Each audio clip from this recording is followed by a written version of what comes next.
a lot of times we craft the communication for us in our style. Think about it when you write an email to someone, or even when you're writing a text message. You're crafting that to get what you need or get what you want. And you're doing it with the words and the phrasing and the amount of content you're putting in there that you like and that you can tolerate and you can read.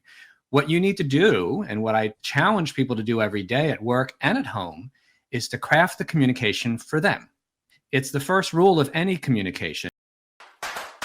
Welcome back, everyone, to the Geeks, Geezers, and Googleization Show, the home of Googleization Nation, where we talk with HR and business thought leaders about the crazy shift going on all around us and explore the disruptive convergence of technology, business, and people. Here are your hosts, Ira Wolf and Jason Cochran. Hey, welcome back, everyone, to another episode of Geeks, Geezers, and Googleization, a show from the People Forward Network. I'm Ira Wolf. And I'm Jason Cochran. Thank you for being part of Googleization Nation. If you think this is just another podcast, think again. We are the heart and soul of crucial conversations focused on helping you reimagine your tomorrow and evaluate the convergence of technology, people, and work. Ira, on this episode, we're going to be hearing from leadership communication coach and workplace relations consultant Michael Piperno as we discuss improving workplace communication. I mean, how important is that right now in the world, especially with so many people working from home? And he's also the co-founder, or founder rather, of a consulting firm, the Comvia Group, which helps professionals get their messages heard, convince stakeholders, become better presenters, build their personal brands, improve interpersonal and workplace relationships, and inspire high-performing teams.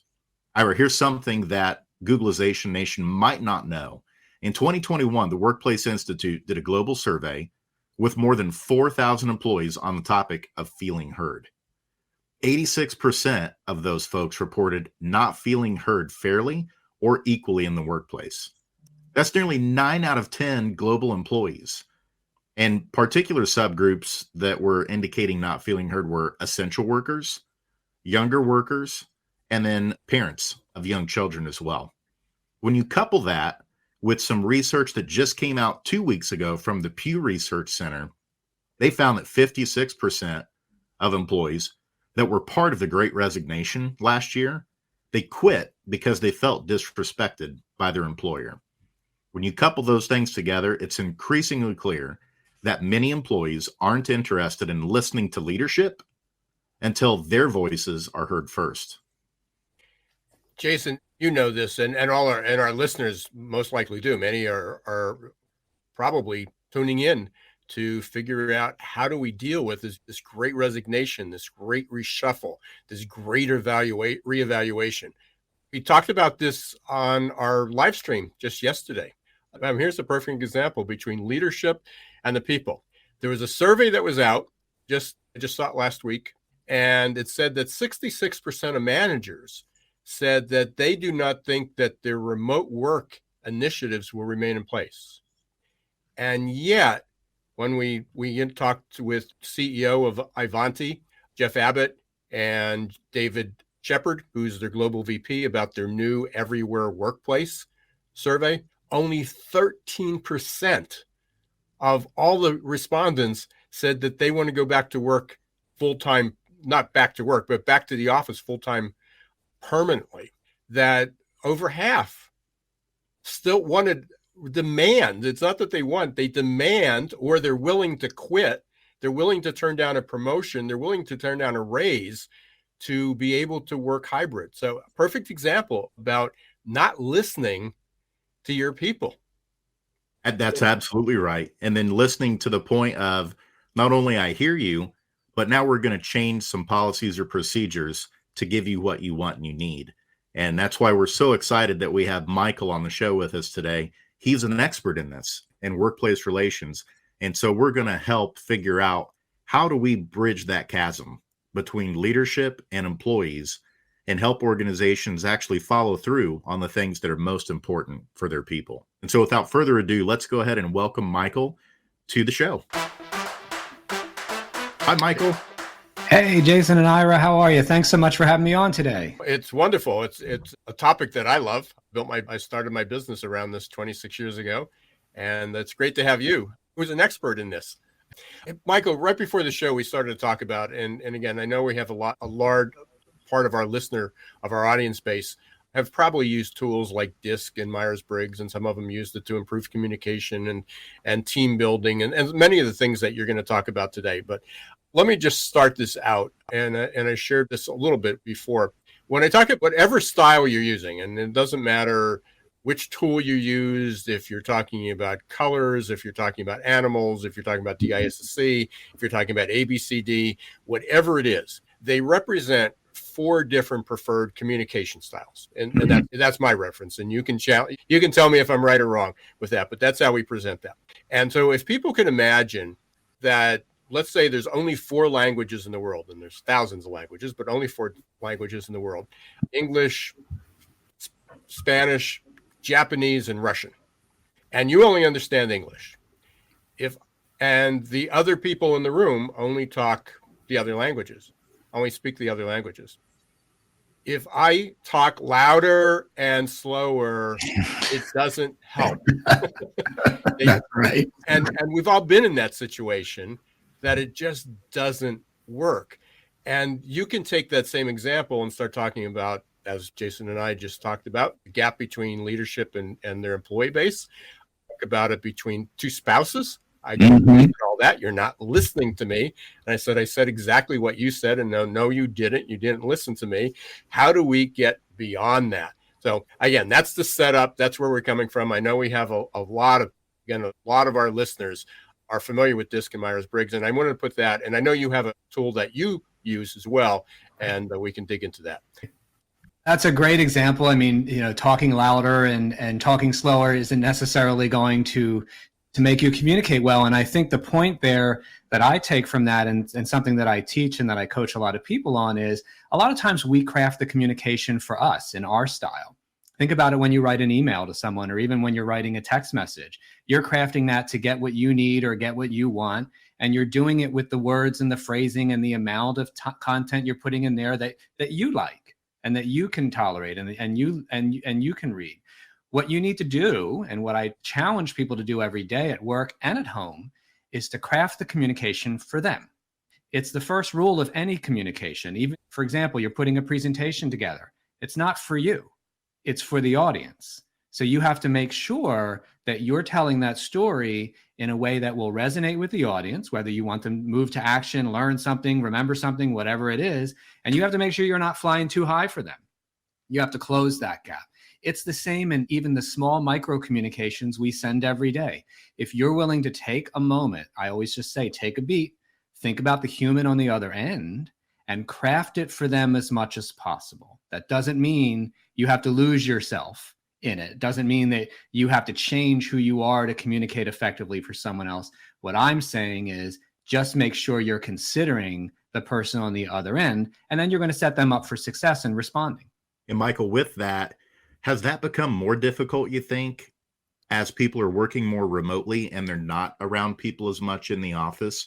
Have you seen any increasing challenges around that given the pandemic? I have. I've seen more disconnects, more frustration, more friction with teams, especially among teams that are relying more and more on computer-mediated communication, texting, Slack, Microsoft Teams messaging, and relying more and more on email. Because what happens there, Jason, is that we're stripped of the nonverbal communication that you would normally have in an in-person interaction.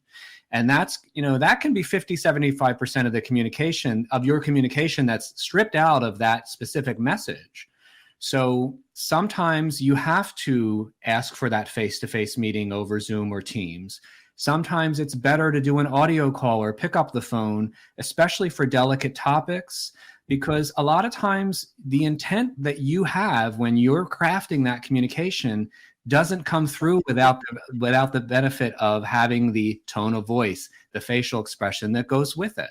So consider that. And especially as we go more hybrid and remote as time goes on, you need to take extra care to think about the right medium for the message. It can't all be one and done. It can't all be just email or text. There's a time to take that step back and make sure you're bringing the richness of nonverbal communication into play. That's such good advice. When the pandemic started and I started doing more written communication, one of the people that noticed me starting to use emojis was my wife. She goes, "You're not an emoji user. Why are you starting to use it in text?" And it's like, well, it's because I'm using it more at work. Since I'm doing a lot more written communication, I'm trying to put some emotive intent, behind the words that are being communicated. And so I'm sure we have a lot of folks listening today too, that if they were to do an honest assessment of themselves, maybe they, like me, have jumped into using more emojis as well to try and help convey some of that nonverbal emotionality, so to speak, in the written communication. Yeah, and I've done that more too since the hybrid and remote environment because of the pandemic. I've been using more. I used to be someone who didn't use many emojis in email. I kept the email more formal and saved the emojis for the chat and then the Teams or Slack's chat. But yes, now I'm bringing a little bit more of that in. What I'm also doing, and I recommend that people do, is again, when you consider the human on the other end of that communication, don't send an email with 15 bulleted action items to someone who typically only responds to one or two of them. That's just going to make you frustrated. You're setting that person up to frustrate you and cause friction. If you really have 15 bullet points and that person doesn't have the time or typically doesn't respond to that way, you need a different approach. Schedule a quick meeting, tick through those items together when you have that person's attention. If you really only need 3 answers, only put 3 bullets in the email. Set them to give you what you need in the first exchange back. Because if you're playing that ping pong ball with email, that should have been a meeting or a conversation. That shouldn't be an email anymore. What you're talking about there, Michael, makes me think of an aspect of intelligence we often hear, relationship intelligence. Mm-hmm. So we're talking about communication, but it's so critical for relationship intelligence. And I know you do a lot of coaching and consulting around that topic of relationship intelligence. Can you share with our audience what that is and how communication fits into that? Sure. It's an important piece that we often as leaders get wrong when we put teams together is we train them on the procedures, we train them on the communication channels we have in place. We talk sometimes about when we should use email for this, chat for that, or whatever. So we have those procedures and we do that type of training. But what we often miss is we don't train our folks to understand each other or give them the opportunity to understand how we're all beautifully different when we come together. I'm motivated by different things than you, Jason, or you, Ira, are. We probably all experience conflict a little bit differently. Like when I'm feeling conflicted, I get quiet. I start analyzing. I want to figure out why I'm feeling this way and what we can do to get us all out of it. But Ira, you may be someone who looks out for the welfare of the team first and is more concerned about the people and how everybody's feeling and if we're okay. Jason, you may be someone who says, and I'm not saying you are, I don't know, but you may be someone who says, okay, we got to fix this now. And you want a quick action because we can always fix the collateral damage later, but we need to make a decision. That's all very different. We're in a conflict pool together. We're going to frustrate each other if we don't know that that's what happens to us in conflict. So what relationship intelligence is, to answer your question, is when we can do the work to get insights into how we all operate, we can then help each other in these moments of communication in ways that are going to resonate with each other. So basically, relationship intelligence is insights into each other so that we can improve communication and then improve our relationships and the business's bottom line or the organization's mission as a result. So, and I do that through an assessment. Ira, you mentioned before the assessments. I use something called the Strength Deployment Inventory to help with that, but you don't have to use an assessment to help with that. It helps, but the bottom line is you need to be talking about what we all bring to the table, where we're all coming from, the strengths that we bring to the table. And if we're not talking about that, then how can we understand how we're all reacting when things start to go kaboom? Michael, it's so funny. And I know the people that are listening to this, especially on the podcast afterwards, can't see the smile on my face.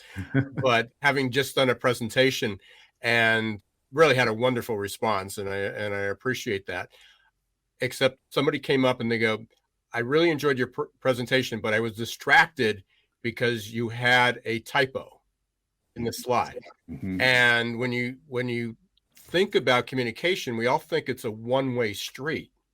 It's just, how do we present, how do we write, what are the words we use? But communication is also about how we receive that information, how others receive that. So it's so important, and it's challenging.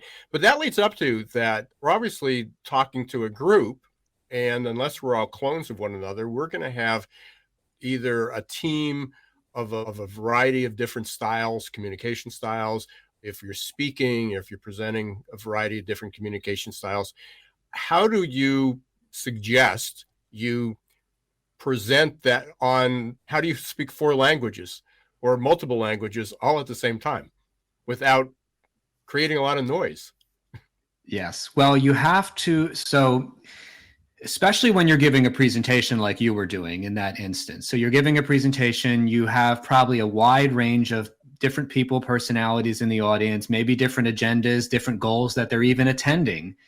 So it's very difficult to tailor a presentation to every single person in the room. However, you usually do know who the key stakeholders are. So if you're in a room to convince certain folks, then they're really your audience. And those are the folks that you want to try to tailor that communication with. When it's so I give a lot of workshops where people attend the workshop and they're from multiple different departments. Sometimes I get a group that's, a certain team or a certain group of folks. That's easier for me. I can speak more clearly to them. I can identify their pain points and talk more clearly to them. But sometimes it's very broad. So I have to make sure that I'm keeping the content fairly broad, but I do run the risk there of not resonating with folks as much. And that happens. I just got survey results from 2 half-day workshop I did last week. And, most of them were great, but I had that one that was like, oh, I wish you had done this. And I wish you had done this. And you didn't spend enough time on this. And at first I looked at it, I was like, oh, darn it. I don't like getting a negative review like that, but I have to remember that person may not have been in the right headspace. Maybe they were on the phone the whole time and missed stuff. Or maybe, yes, the content was too basic for them. They were at a higher level than what I was presenting. So I think the bottom line there is we have to give ourselves permission for our communications to be imperfect at times. We're never perfect. We don't always get it right. But when you are more intentional about the story you need to tell to a specific audience, that's when you really get it right. And you want to do that as much as possible. Can't happen in every single communication, but if you challenge your listeners today, this afternoon, tomorrow, take an extra beat and think about what am I trying to get this person to understand, to do, to feel, and craft the communication for that. I'll bet you'll get a better response than if you didn't take that moment to consider that. Michael, let's zoom in on conflict a little bit. You brought that up earlier, and the facts are the facts. We got a lot of stressed people in the world because of everything that's happened. And one of the first things that often starts to slide a little bit when people get stressed is how effectively they communicate. And then you enter into the conflict cycles that you referenced there. Can you walk us through a little bit in terms of conflict and conflict resolution? How is it sometimes that our strengths actually can become our biggest weaknesses when we find ourselves in a conflict cycle? Sure. Well, conflict is one of my favorite topics to talk about, because if we can help each other not spiral into conflict and push each other further, we're going to have a healthier relationship and we're going to solve problems more efficiently together. So thanks for bringing that up. As far as strengths in conflict, when things are starting to, let me just define conflict the way I define it real quick, Jason. I define conflict as when opposition turns personal. So you're feeling uncomfortable, or you've been tweaked in some way, or you're feeling like you're maybe being attacked a little bit. That all causes conflict. But I consider conflict, and I define it differently than what I would call healthy opposition. When you, Ira, and I, or you, Jason, and I are just having a debate or some discourse that may be a little bit heated, but it's not personal. We're still respecting each other. We're assuming positive intent in each other, and we're just trying to figure it out. That's the best place to resolve it and not move into conflict. And in our workforce, unfortunately, what we do a lot is we avoid healthy opposition because we think it's conflict. And I challenge your listeners to think that it's not. But you need a psychologically safe workspace for that to happen. But when you can do that for your team as a leader and really define and have people feel what healthy opposition feels like and looks like, you can avoid conflict. Now, when you do go into conflict, it gets personal. It's inevitable. It happens. When we're all well-intended. That's when those strengths, Jason, you say could potentially make it worse. So for example, when I'm conflict, I analyze things. And when I analyze, I really latch on to the data and the facts, and I want emotion out of it. All right. And I will persevere to get to the facts. Now, perseverance for me is a positive strength to me. I'm doing what I need to do to get us out of this and to get everybody feeling well in the end. But to you, maybe in that moment, you may be so frustrated with me because I won't let go and I won't get to a resolution fast, or I'm ignoring the people and the emotions. I'm not intending to do that, but the way I operate in conflict is to figure it all out factually, and then I feel strongly we can resolve it. But I could tweak you in that moment. We do it all the time in conflict because of the way I feel like a strength should be used when things aren't going well is different than yours and could be different than Ira's. So the best thing you can do is honor that. If I can say to you, Jason, I know you want to get to a resolution quickly. I respect that. I think that's a great move. But can I have 15 minutes just to work through this? Because I'm going to be more effective in resolving this with you if I can get that time. Likely you'll give it to me, but you didn't know that I needed that unless I told you, right? That's right. So that's the challenge for everybody, is to just really take that step back and think about how someone may be processing this a little bit differently and give them the space to do that. Of course, if you do like an assessment like the one I do, you can find out about your team's different, the way they experience conflict and know, but you can do it just by observing. If your listeners observe when things aren't going well, how people are behaving and what they're doing, you can learn, okay, that's what Janine does when she's conflict. It's not bad. It's just different. It's different than me.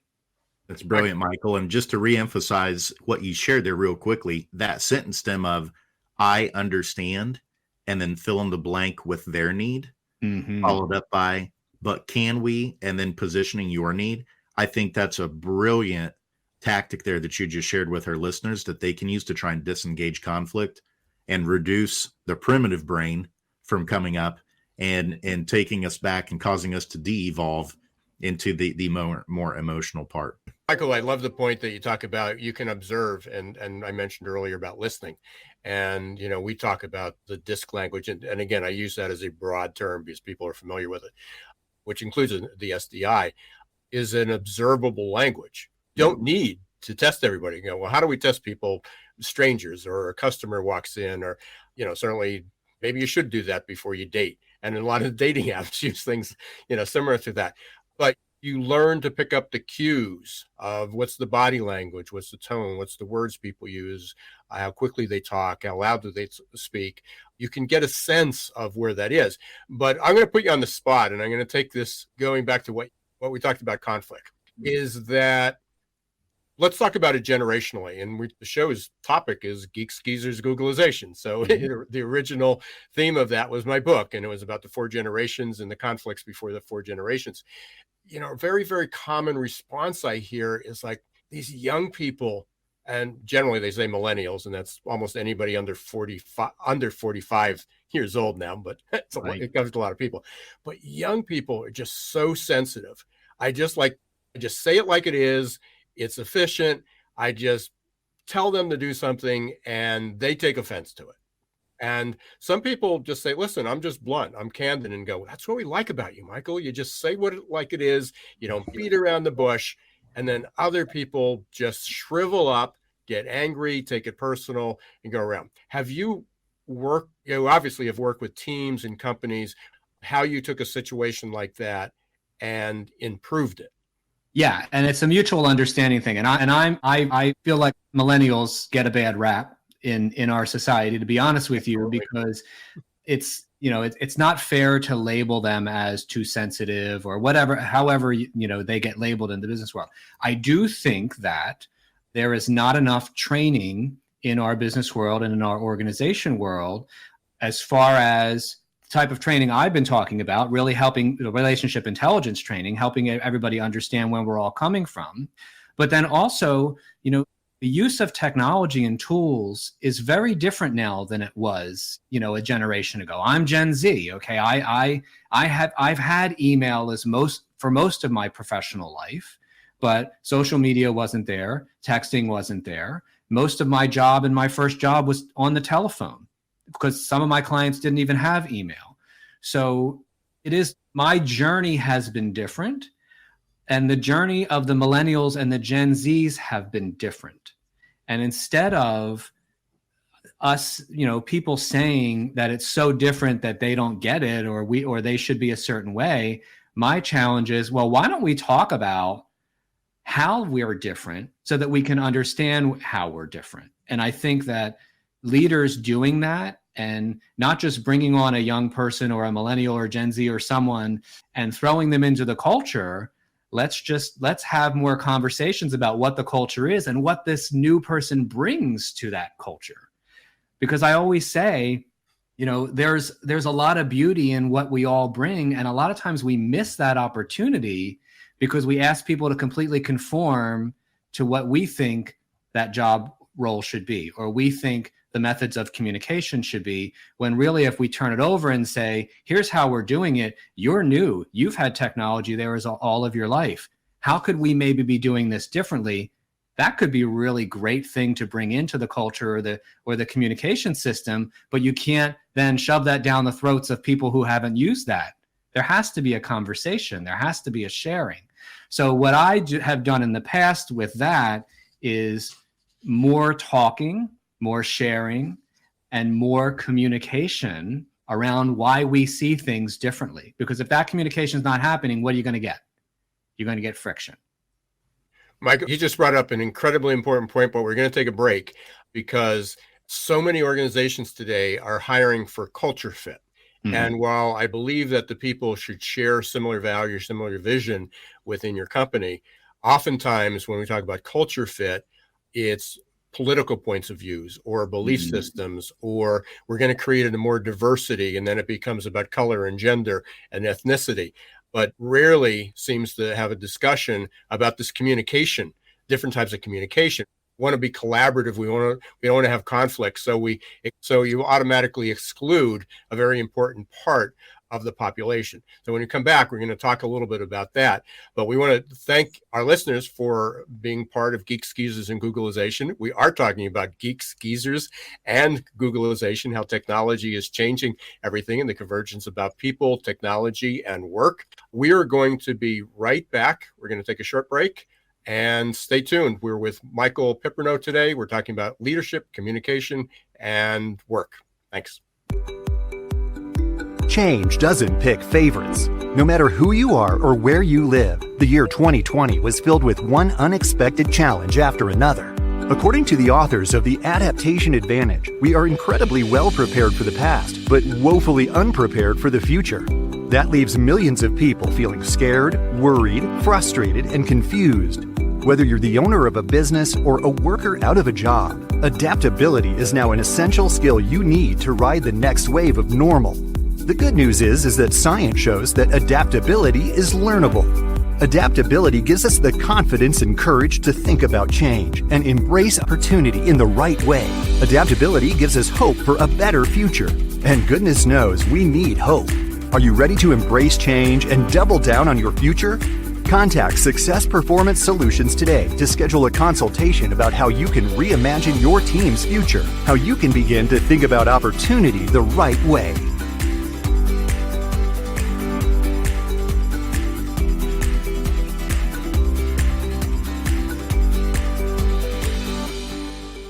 Hey, welcome back, everyone, to Geeks, Geezers, and Googleization. Thank you for being part of Googleization Nation.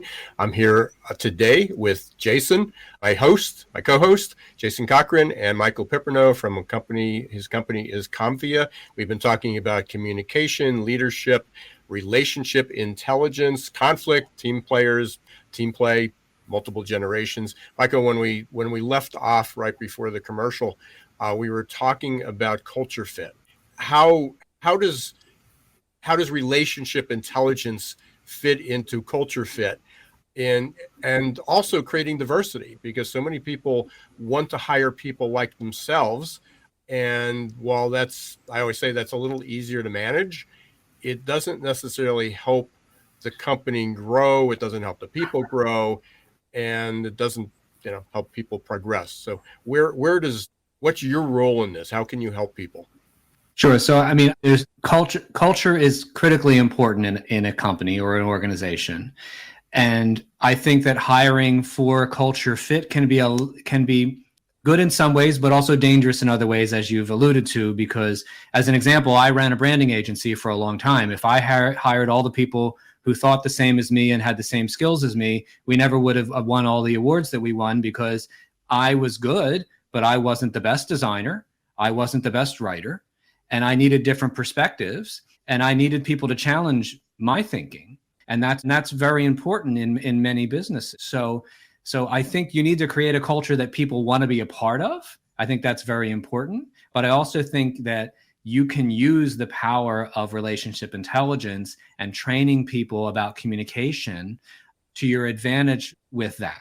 So, you bring on folks that maybe aren't quite the same way that everybody else operates, but you level set what they're bringing to the table, what motivates them, what's going to happen to them in conflict, like we talked about previously. And if you're doing that and you're spending that time, now it takes time, Jason and I, this stuff doesn't just happen overnight. You have to invest time in it. But if leaders really want high-performing, diverse teams that are operating with a level of mutual respect and remembering that everybody, even though we're different, all comes to this table with positive intent. I mean, really, 99% of the time, people are doing their best to do right by each other and by the company.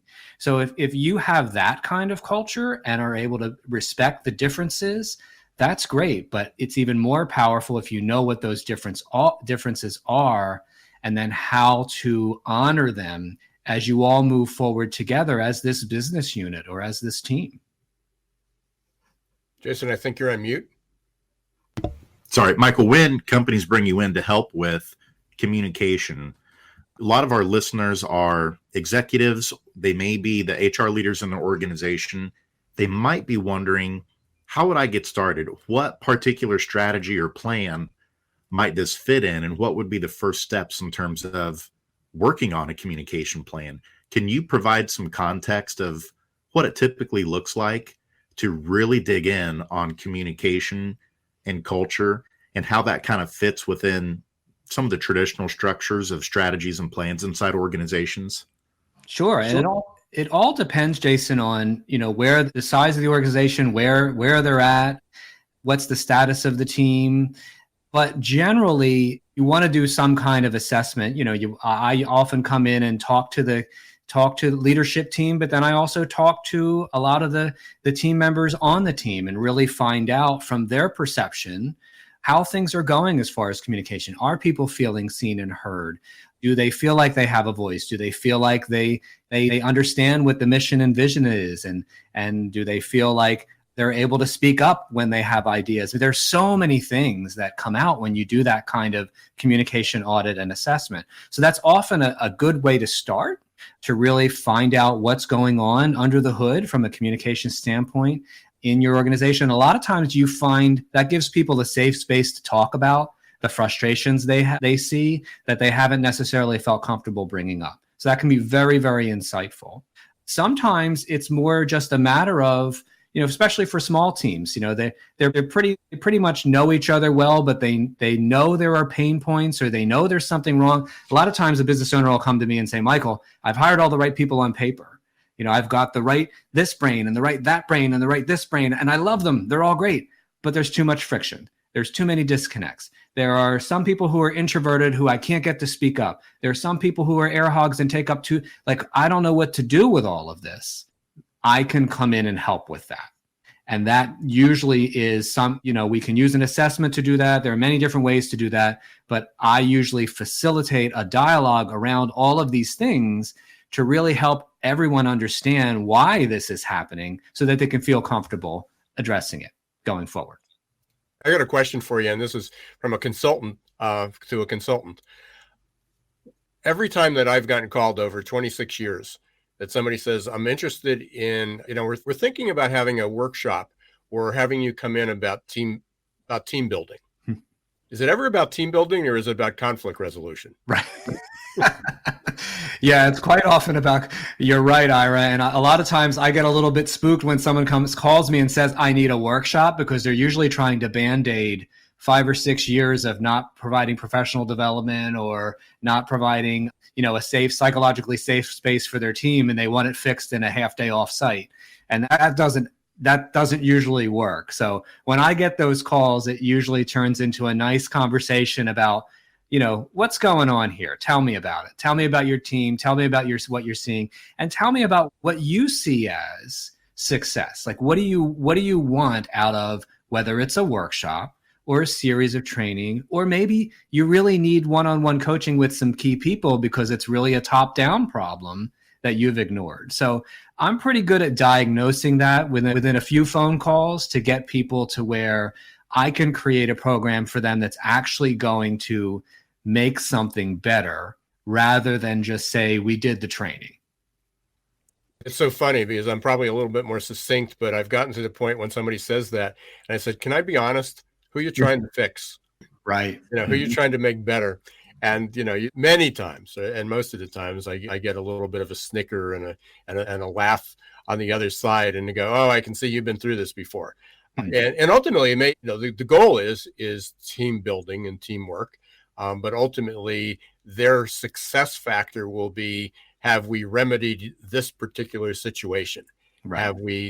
Has this person either improved their communication, their collaboration? There's less friction, there's less tension, there's less infighting, or they leave.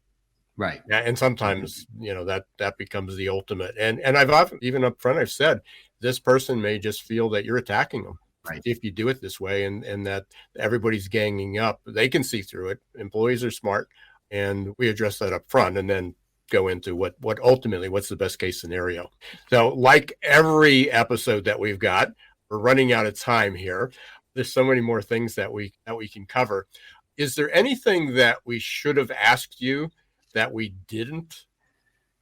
Yeah. What's the biggest mistake that leaders make with communication in their teams? Great question. What's the biggest mistake leaders make?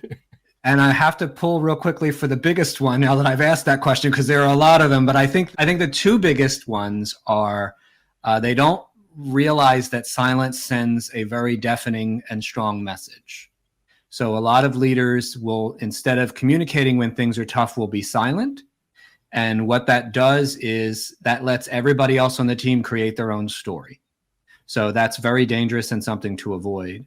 And I think the other thing that leaders don't do well is, a lot of times we have one-on-one meetings with our team members, which is critically important, especially in hybrid. But what they do is they use it as a status meeting for projects, and that's not what it should be. It should be a check-in, it should be coaching, and it should be two-way coaching. It should be coaching the team member, and then also getting feedback, giving feedback for the team member, and getting feedback as a leader. Because that's when you're going to get real-time feedback, instead of waiting till a quarterly or annual review when half the issues have been forgotten. Absolutely. And oftentimes people, especially with the resignation and people leaving, people aren't even around 6 months. They're not waiting 6 months to 9 months later to get feedback, because they can get feedback 3 months, 2 months, by leaving and going to another company. That's good feedback that they're getting. They got accepted for another job. That is. So oftentimes the other company is giving feedback on your employees. Right. So that's not a good sign. We have one last part that we're going to put. We have our favorite section, our lightning round. We got a couple questions for you. All right. So if you won the lottery tomorrow, what would you do? Okay. So if I won the lottery tomorrow, the first thing I've always wanted to start a nonprofit, and what that nonprofit would be to help folks who don't have the access to the training that I do and that my network of partners do through corporate America. So, or who don't have the means. So underserved, underrepresented communities and folks, I would create a nonprofit to give them this type of training that I do for free, so they have access to it. So that would be The first thing I do, and I think the second thing I do, would be buy a condo or a house somewhere warm for the winter. What's the best advice you ever got but ignored? Oh boy, to stay in a job I hated because the benefits were good and it was secure. If I had done that, I'd be a very unhappy man right now, I think, because I've changed careers a couple times because it was time. And each time I left what most people, and I even got feedback the first two times that you're crazy. What are you doing? You know, you're leaving a secure, regular paycheck. Now, I'm not giving people advice to take risks that are going to put you in danger. I don't mean that. But if you can take a calculated risk that you feel confident in, and it means leaving that security because you're going to fulfill your purpose and do what you're really meant to be doing, I say do it. What are you most surprised about now about your Gen X self looking back? What would your youth say? What would that 20-year-old say about you now? Yeah, well, the 20-year-old wanted to be an actor and wanted to be on Broadway and was a musician, and I still am a musician, and I think if you ask folks I went to high school or college with, they would have told you that's what I was going to do. So I think the biggest surprise is that I'm an entrepreneur and my own boss, and I'm a pretty good businessman. So that's kind of a big surprise. If you had asked my 20-year-old self where I'd be, I don't think I would have thought I would be here. And that fits into one of my favorite themes about fixed and growth mindset, coming out, identifying, challenges, your strengths, making some mistakes along the way, and becoming something you never thought you would be. Absolutely. And mistakes I have made, but they've all been learning opportunities. So I'm thankful for everyone. Well, we always love to have our great guests back and get updates. And that may be what we talk about next time, about mistakes that you've learned. Maybe we'll have a whole episode, Jason, on bring a few big guests back and what are the biggest mistakes that they had. And my guess is we all shared in some of those. We just don't talk about them, or they're going to bring back some memories that we had. And Michael, that was one of them when you talked about the advice you got when I left, and that was 26 years ago, when I left my career as a dentist, doing very well, playing 6 rounds of golf a week, making a lot of money, and people said, dream job. And it's like, what are you going to do? How can you walk behind? You had that investment. Right. Best decision. That door was shut. It was shut probably 6 months before I actually left, or Right. even longer. Yeah, sometimes you have to do what you enjoy doing. And now people ask me, when are you going to retire? And it's like, why? That's how I feel, Ira. Same thing. I feel the same way. Yep. It's been a pleasure. It's great to meet you. We are within driving distance. We don't have to hop on a plane to see one another. So hopefully we're going to do that. Roxy's got your website up there. We are Comvia. Is that the best way for our listeners to reach out to you? That is, yep. Visit the website. I got a really great active blog there where I post communication tips all the time. My podcast is also available on the site. The podcast is called The Leadership Communication Show. It's a monthly podcast. I'd love it if you subscribe to that. And when you're on my website, subscribe to my blog so that you get my posts. I don't send emails too often. Every 2 weeks, you'll get an email from me with some communication tips you can use in your professional life. Thank you. Please stay safe. And hopefully we do get together as the weather's warming up. We're almost there. It's almost spring. I'd love that. Thank you very much to you both. I really enjoyed the conversation. Have a good day. Thanks, Michael. Jason, we earned through another 45 minutes. It just goes so fast. I've got a whole list of questions again that we didn't get to, or a whole other list of other topics that we didn't even think about. I know, and I'm glad you asked a question to Michael of what didn't we ask that we should? And he, provide that brilliant answer on the biggest mistake that leaders make in the silence piece. I'll tell you what, takeaway for me, and I want to hear yours real quick, for me was that healthy opposition is not conflict. And, being mindful of that it's okay for there to be friction. Conflict is when it turns personal. And so there has to be healthy opposition in organizations in order to prevent things from turning into conflict. Yeah, and mine was the same. There was a couple notes that I wrote down, and one was about tension. And the first reaction when you say conflict is, oh, good, we want to get rid of that. And there is a healthy level of conflict. Maybe the better word might be tension that goes on. That's how people grow and innovate, and you have to be willing to give and receive feedback. And that obviously not everybody's going to receive it as well, and it creates tension. And we have to learn how to deal with that so much better than we do. And again, some people have two extremes. Some people take it personally, and some people just blow it off. And neither of those is the appropriate response. You just can't ignore what other people say, because that makes people angry, and that'll create more conflict. And if it's so sensitive, you're too sensitive, people don't like that either. They're either going to excise you from the group, or they're going to isolate you. So again, it's challenging. Communication is just such a critical part, and I'm so glad you brought Michael on and made the introduction there. I mentioned growth mindset just a few minutes ago. Our first module, our first 30-day journey is out. You can get more information about that by going up to Success Performance Solutions, up to the website, or connect with me on LinkedIn. You're going to see a lot more promotion about that as well. And I do want to direct people to the interview that we did yesterday about the everywhere workplace. We had a wonderful interview with the CEO and vice president of Ivanti. An excellent report. It's getting a lot of press. I had the privilege to be part of the rollout on that, and a lot of insights there. Jason and I have been editing it since yesterday because I want to get it out to everybody. I have so many clips. I mean, everything was a highlight. It was like almost every conversation was a highlight. So for companies that are looking to move, should we be moving to hybrid, remote, in person? What does that look like? And then talking about the technology and the cybersecurity that's involved in that. Fascinating conversation. You can listen to the replay up on YouTube. So you can go to youtube.com/Ira Wolf. Is prominently up there, and then you're going to see a whole lot more coming out. So again, thank you. But ultimately, thank you for being part of the show, and it's time to sign off. We're getting the boot from Roxy here. That's right. And I'm Jason Cochran. We want to thank you, Googlization Nation, for tuning in today. If you haven't subscribed on your favorite podcast platform, please do so. And we'd love it if you would also give us a review. And I'm Ira Wolf, and thank you for being part of Googlization Nation. Until next time, don't let the shift hit your plans.